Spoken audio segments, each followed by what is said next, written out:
Hello, my name is 63BC and welcome back to Storytime. I have the pleasure of stepping in for Steven today. Our first story of the day is I made my husband cut his daughter off. When I was a teenager, my parents moved to the city because Dad was offered a job there. We got into a new school, and while my mom and siblings were finding it hard to settle in the city, and the school was quite unlike the school we attended in the suburban area we lived in before we moved, I loved it. Do you know why? I had a boyfriend in school, a guy I was thoroughly in love with. I was completely smitten by him, and he was in love with me too. We had a nice thing going on for us. He was my only friend in that school, and he treated me like I was the most beautiful thing to ever exist. Sadly, we had to move back to the suburbs because my mom and siblings were having issues adjusting to life in the city. My parents were constantly fighting about it, and eventually, Dad agreed to us moving back to the suburbs while he worked in the city on weekdays and returned home every weekend. It was difficult to maintain a long-distance relationship with my boyfriend. Long-distance relationships are hard enough, but for two teenagers, it was a lot harder. Eventually, distance frustrated our relationship and we ended it. Fast forward to years later, I ran into this high school boyfriend and we connected instantly. Like the old times, we talked for hours on the phone, constantly chatting and going on fun dates. He was a professor in college while I had an interior decor shop. We were having so much fun when he broke the news to me. He was in love with me, but he was separated from his wife. He'd gotten a woman pregnant shortly after high school. Her parents insisted that they both get married, and they did, but as they grew, they drifted apart. At the time we met, he had been separated from his wife for 7 months, and that was how we were able to hang out frequently. He said he was going back to his wife to see if they could make it work for the sake of their daughter. I was hurt, but I also thought it was an honorable and selfless thing to do for a child. For the second time, the love of my life slipped through my fingers. After that happened, I got married to someone else, but we got a divorce 2 years later. I completely gave up on love and I decided I would just focus on my business. 8 years later, I was at a concert when I ran into this high school sweetheart. I was happy to meet him again, and he asked me out on a date, but I refused. I wasn't about to go through what I went through the last time we were together. He told me that he was now properly divorced and had been for 2 years, but I still refused. I said goodbye and left. I thought that was it until one evening when I was closing down the boutique with my assistant at the end of the day, and I saw him walk in. I watched him ask my assistant about me and watched her point at me. When he turned in my direction, our eyes met, and I just knew at that moment that he was the one for me. I knew at that moment that we were going to spend the rest of our lives together, and you know what? He told me the same thing. He felt at that moment that we were just destined to be together. Long story short, we started dating again. Our relationship was a fast-paced one. It was like reconnecting with an old friend, so we only had to catch up as opposed to getting to know each other from scratch. His daughter and I didn't meet until after our marriage because she was living with her mother. He also told me that she was mad that he was getting married again. He told me that he didn't care if she never spoke to him again. He had let her get in the way of his happiness in the past, and he wasn't going to do that again. She refused to speak to him, and whenever he called at her mom's house, she would blatantly refuse to see him. Both mother and daughter were treating him horribly, but my husband kept trying. He hoped that his daughter would one day know that she was being manipulated by her mom. His daughter was 16 at the time and was just about to get into her senior year. I honestly believed at the time that she was old enough to see through her mother's manipulative tactics, especially since she knew her dad and he was present all her life, but I knew my husband wasn't going to give up on his child, so I supported him anyway. On different occasions, he asked if she wanted to meet me and tried to set up dinner or lunch, but she would refuse and throw a tantrum. Shortly after our wedding, my stepdaughter moved in with us. Her mother had thrown her out of her home. Her dad was very upset about this and worried that she would feel unloved, but I wasn't convinced that a mother wouldn't just throw her high schooler out of the house. I suspected that something was wrong, that she must have done something wrong. When she moved in with us, I realized why her mother wanted her gone. You see, my husband and his sister didn't grow up with their dad, so my husband wanted to be involved in his child's life. His sister had 4 kids by different men, and my husband was convinced that she always chose horrible men because they didn't have a father, and he badly wanted to do right by his daughter. The problem, though, was that he overindulged her, and she grew up to be very entitled and spoiled. My first 3 years of living with my stepdaughter were hell. She did all the petty textbook things to me, from putting gum in my hair to filling my shoes with sand. It was silly and childish for someone her age, but she did it anyway. When all that started, I refrained from reporting her to my husband. I didn't want to look weak, like I could not hold my own without him. I also wanted to talk to her myself, girl to girl. To be honest, I didn't think it was a problem the first, second, and third time. I just figured she was just worried that someone else would steal her dad's attention from her. Most girls want their dads to be married to their moms anyway. As someone whose parents got a divorce when I was a teenager too, it was quite difficult for me seeing my dad move on to be with another woman. I mostly lived with my mom, but on weekends and other days when I lived with my dad and his girlfriend, I found it a bit difficult. When her behavior continued, I went to her one day and tried to talk to her, but she attacked me. I'm talking about a physical attack. She charged at me and tried to hit me. When I held her back, she disengaged and threw a flower vase at me. Thankfully, she missed, but it broke.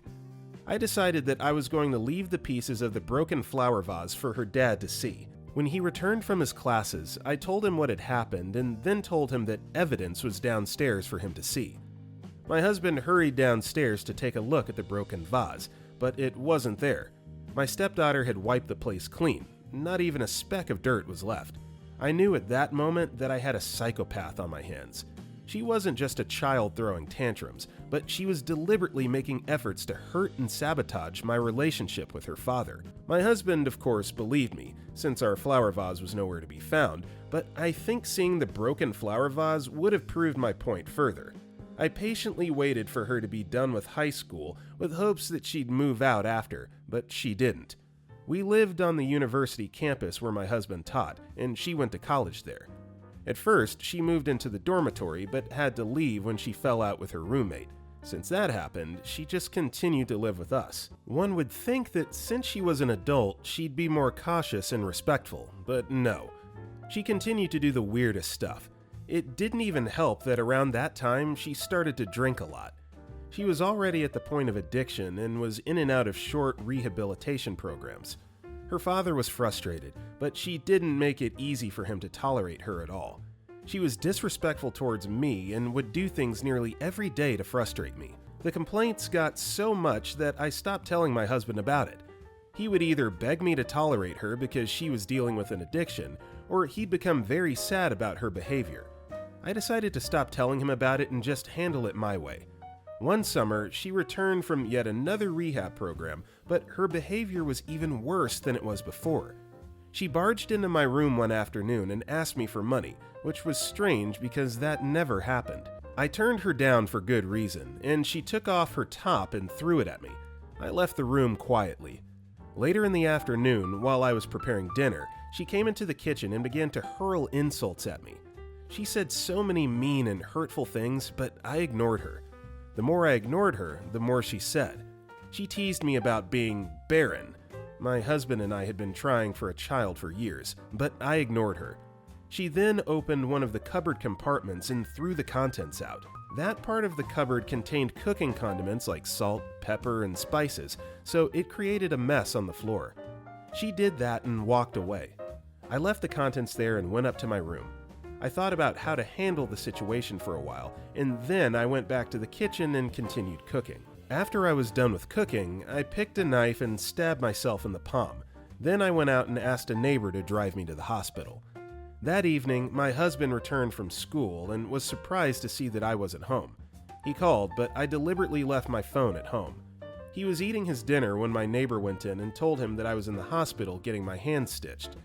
The crazy thing was that when my husband came to the hospital, he didn't even ask what happened. He just asked, "Did she do this?" And then he got mad. He tried to call the police, but I told him not to. I told him she was already dealing with a lot, but that I could never return to that house because my life wasn't safe there. He promised to kick her out. Not only did my husband kick his daughter out of the house, he completely cut her out of his life. Nothing she said in defense made any sense to him. After she was out of our lives, for the first time since I moved in with my husband, I had peace. My relationship with my husband got so much better. He still doesn't know I lied about his daughter stabbing me. So my personal thoughts about this story are pretty simple. Even though it took a dishonorable act to get the dad to kick the daughter out, there's also been like a mounting wall of repeat offenses of the daughter deserving to be kicked out long before this, so I don't think that there's anything wrong with it. This is a grown woman we're talking about. It's not like it's a 12-year-old that you're throwing out on the street. So yeah, it's time to sink or swim, right? Fish or cut bait. So yeah, get her out of there, and you two move on with your happy marriage, hopefully conceive and have a baby. Our next story is, at long last, I was finally able to get my revenge on the man who left me broke and at the altar. At long last, I was able to get my revenge on the man who left me at the altar after stealing my money. I've always been that tough girl with a thick skin, the one that never allowed anything to get to her, and this had always been something I loved about me. If I didn't like it, it was a no. If I wasn't sure about it, I would never go for it. Men, friends, relationships, you name it. I was always careful in selecting them. It doesn't mean I always made the right choice, but I try to assess first before making any move. There were just some things I normally wouldn't have let slide, which was why I was shocked at the decisions I made while dating him. Mike wasn't so special. It might sound mean, but it was the truth. Just your average guy with a decent-looking face. He wasn't the type I associated with. He owned an auto mechanic shop where I had taken my car to get fixed.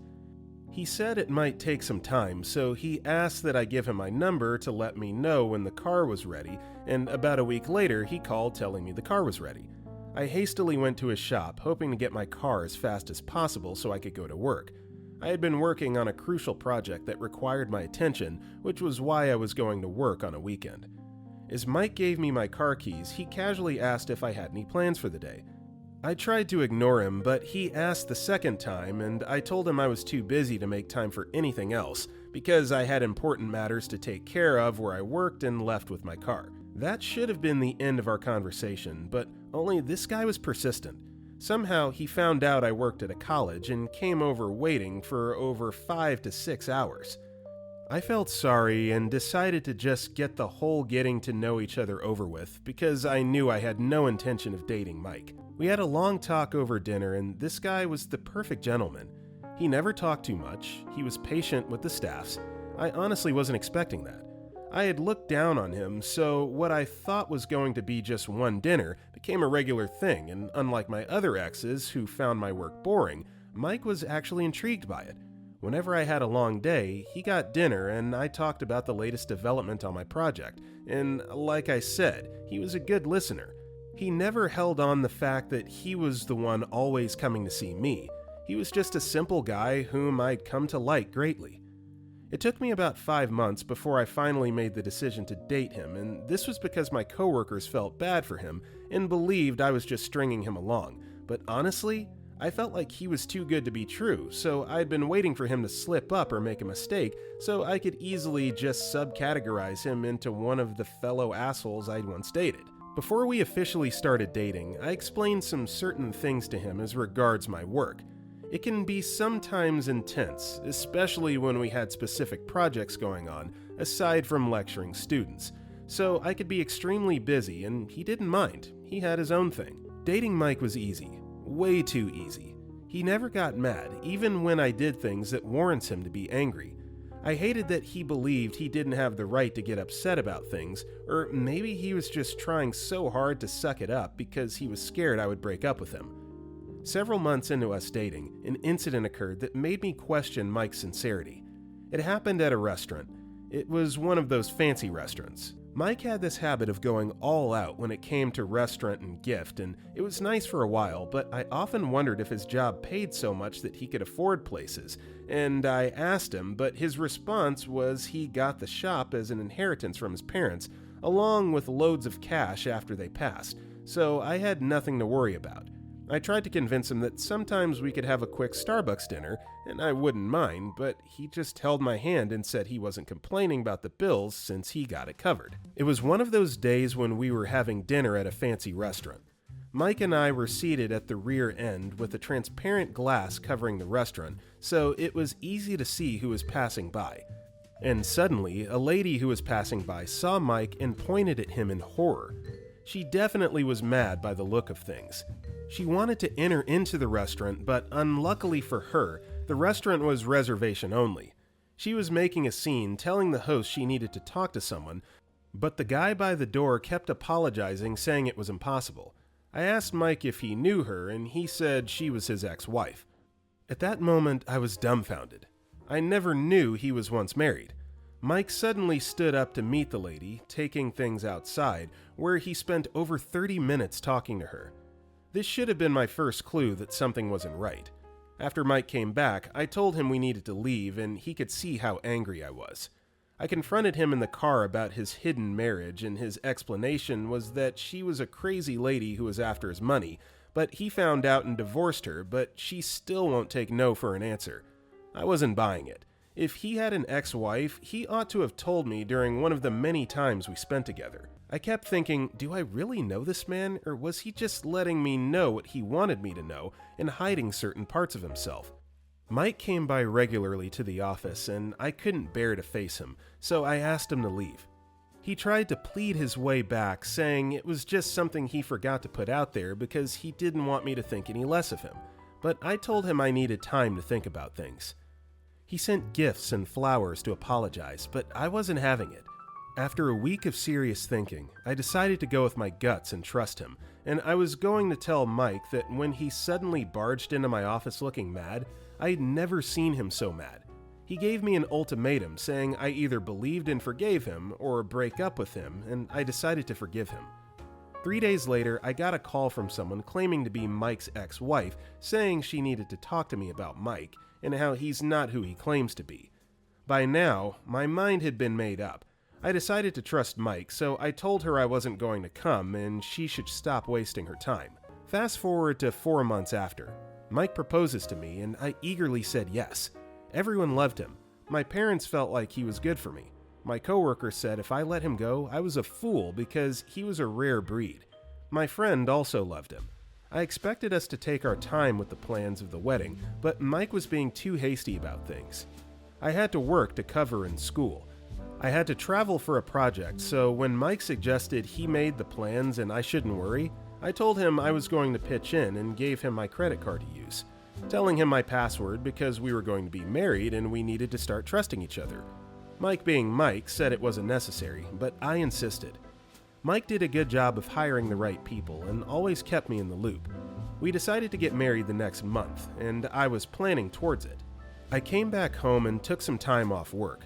I got a gown, invited coworkers, family, and friends, and before I knew it, it was the big day. Everything was set beautifully, but Mike was nowhere to be found.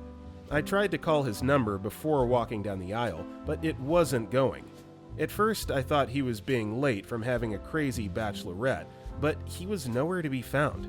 I was still in denial when an alert came into my phone and I saw all my money getting wired from my account. I had 3 different accounts, so when I gave Mike one, I had budgeted that one as the wedding money and didn't mind if Mike spent it all because I was getting married. But it wasn't just one account, it was the 3. He didn't even leave me a penny.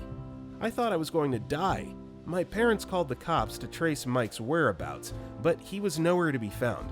He had taken thousands of dollars from me. I had no idea where to start from. My parents did their best to console me, saying no one could have known, but all I could think of was, were the signs there and I didn't notice? Because nothing prepared me for that level of disaster. I gave Mike's ex-wife a call and asked to meet with her. She said she wasn't in the city, but I would be around next month. I got a call from her mid-July, and as soon as she saw me, she asked me, "He took all your money, didn't he?" And I couldn't hide my tears as I nodded. She told me her story too. Turns out, she worked for a fashion designer and got tricked by Mike, who stole not only her money, but part of the company money too. She was fired and asked to refund the money that had been given to her, which was supposed to be sent off to a material company. She lived in London and came to the city for a friend's wedding, which was how she bumped into Mike. Apparently, he moved from country to country looking for his next target. I had to sell my car, leave my apartment back to my parents' house. Luckily for me, I still had my job and my coworkers were supportive, so I was able to get by. A year and some months later, I was given a new chronic drug to work on, so I had to travel out of the country to get started on it. Some other crew were waiting for me back at Cambridge to see what we were working on and how we could turn this lethal drug into something useful. I was given a batch indicating the drug was for research purpose, so as not to cause any confusion at the airport. I was waiting for my flight when I saw him. It was Mike. God only knows what he was doing there, but I had to make sure he was the one, so I went closer. He had changed his hair and looked a bit different, but I could tell he was still the one. The airport was a bit crowded and he was on the phone, so he had no idea I was there. I was able to listen in on his conversation, and I guess he was talking to who I can only assume was his next victim. I was so mad, I started thinking of what to do. I watched him closely, and soon he left his luggages to probably go into the bathroom. This was when an idea popped into my head. I took the drug that was supposed to be for research purposes and went towards his bag, unzipped the bag, then proceeded to dump the drugs into the bag. It was quite crowded due to some delay, so it was easy to have access to his bag without being noticed. I made sure to miss my flight just so I could watch Mike getting dragged off by the police. It took a couple hours, but it happened. He was taken off by the police on the account of drug trafficking, and it was lovely to see him getting dragged off in confusion. I was suspended at work for losing something so important, but it was worth it seeing Mike behind bars. I doubt I ever told anyone what happened, but that was by far the best thing I had done to someone so evil. So, thoughts on this one? So, a con artist, a scammer, finally gets his comeuppance, and presumably there's a happy ending here. I mean, I hate that she had to get suspended from work and lose an important drug that was being used for research purposes, but yeah, karma does eventually work its way full circle, so hopefully that guy's still locked up. What a tool. Our next story is, my friend thinks she shouldn't pay my rent because I squatted at her place for 4 months. So I recently got a house at Bronx as an inheritance from my grandma. Before that, I was just a 27-year-old female struggling with her finances after leaving her parents' house in search of greener pastures.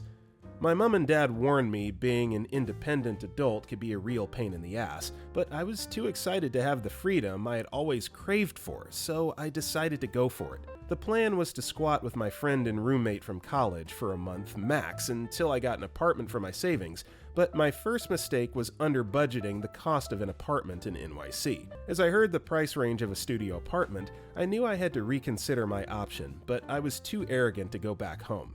I was determined to start somewhere. I just needed to save more. I worked as an assistant sales girl for a clothing store and was earning about $500 a month. I had to think of feeding allowance, transport to and from, and save up for my dream apartment, but it wasn't as easy as I thought it would be. My friend was a nice, supportive person for the first 3 months, but it became clear she needed her space by the 4th month, and I never expected to stay for more than a month. I was contemplating going back to my parents' house and just admitting this independent adulthood lifestyle wasn't for me when I got a call from my parents telling me my grandma died. I went home for the funeral after, which her will was read, and I was surprised to hear my grandma left her house for me using the words, quote, "my favorite grandchild." This was shocking news to me. The grandma I knew was a scary, hostile woman who had no time for insolence. I had lots of cousins, and we always spent our holiday as kids at my Gram's place. She found a way to subdue the toughest and most stubborn cousin of mine, Martin. Everyone was scared of her and hardly ever visited her, I included, so to hear I had been given her house was a huge honor. It made me wish I did more for her. I was officially a new house owner, but this house was far too large for one person to stay. The house also needed to be renovated, so I spent the money I had saved up to get a house renovating. During this time, an issue came up with my cousin Martin. He claimed that the house going to me was too suspicious and needed to be reinvestigated. They had to stop working, and I had to appear in court for an unreasonable amount of times because Martin just couldn't accept that I got the Bronxville house. Truth be told, Martin wouldn't have liked living around somewhere like that. The area was too quiet and everyone minded their business.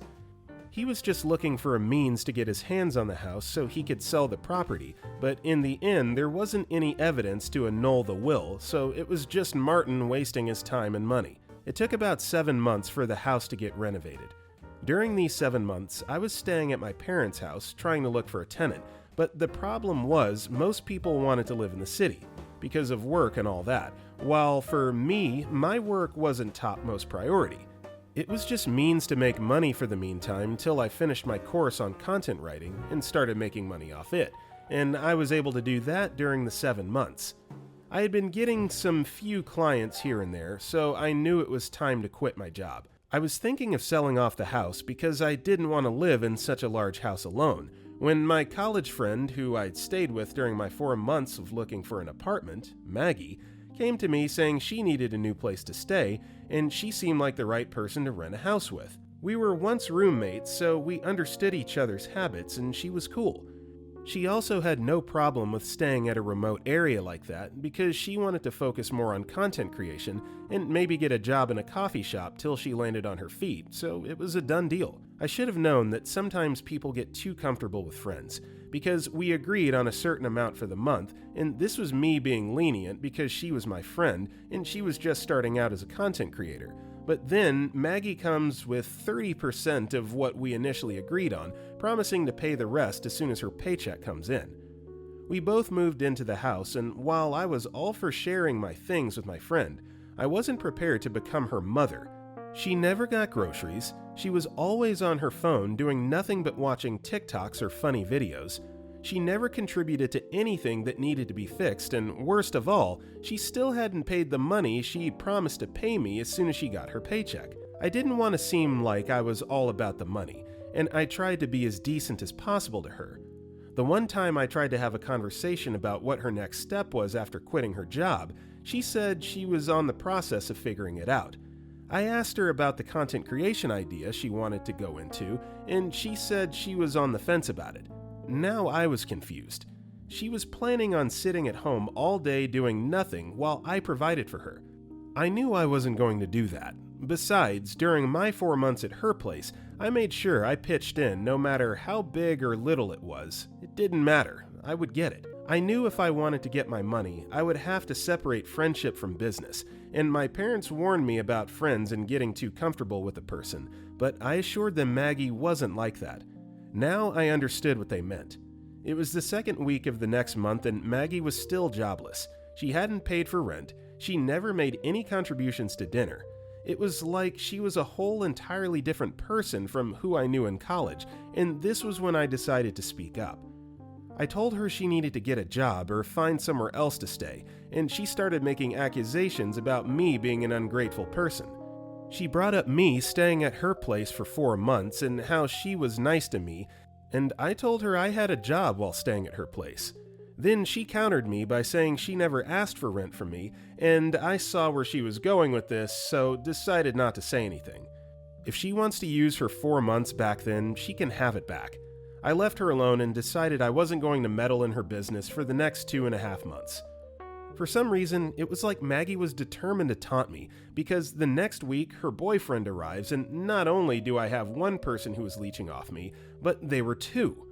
Only this time things were finishing at a faster rate, and they expected me to get a new one. I couldn't bear to be in the same house with them, so I went back to my parents' house for the weekend, and before I knew it, a weekend turned into a week, and I was scared to go back to my own house. I couldn't tell my parents because they warned me this would eventually happen, so it was left to me to fix my own mess. I decided to boss up and went back, and the state of the place as soon as I came in was terrible. They had turned my house into a dumpster. Leftover pizzas, cereal bowls that hadn't been washed, bag of chips, and a whole lot more. I was enraged. I went to Maggie's room with the intention of telling her I was done, but she wasn't at home.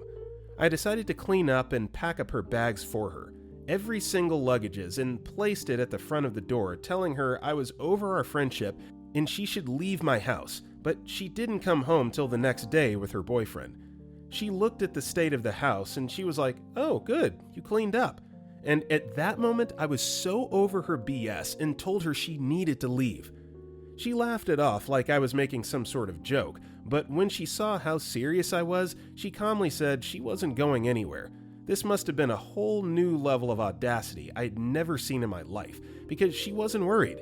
She felt so calm and secured. I told her she was going, and she said she wasn't going anywhere till she used up the same 4 months I used at her place. It was becoming clear to me what this was all about, so Maggie was feeling entitled over the 4 months I spent at her place, which I repeatedly told her I wanted to pay her for, but she agreed it was no big deal. I told her she could do as she liked. It was a month left anyways. What worse could she do? But only there were worse things. She would barge into my room wherever I wasn't home to take cash from my purse and promise to return it, which of course she never did. I had to start locking up my own room, and her annoying boyfriend felt entitled. I often wondered why she doesn't just go and live with him, but I should have known something was wrong since he wasn't leaving. It was one of those midnights. I couldn't sleep because I kept thinking of how to get this girl out of my house as soon as her 4 months was due. I was about going downstairs to get some water when I heard her laughing at something her boyfriend was saying. I rolled my eyes and walked past, but I overheard something that caught my attention. She said she wasn't planning on leaving after the 4 months, no matter what I did, and this was how I found out her boyfriend had been slowly moving in his things into my apartment.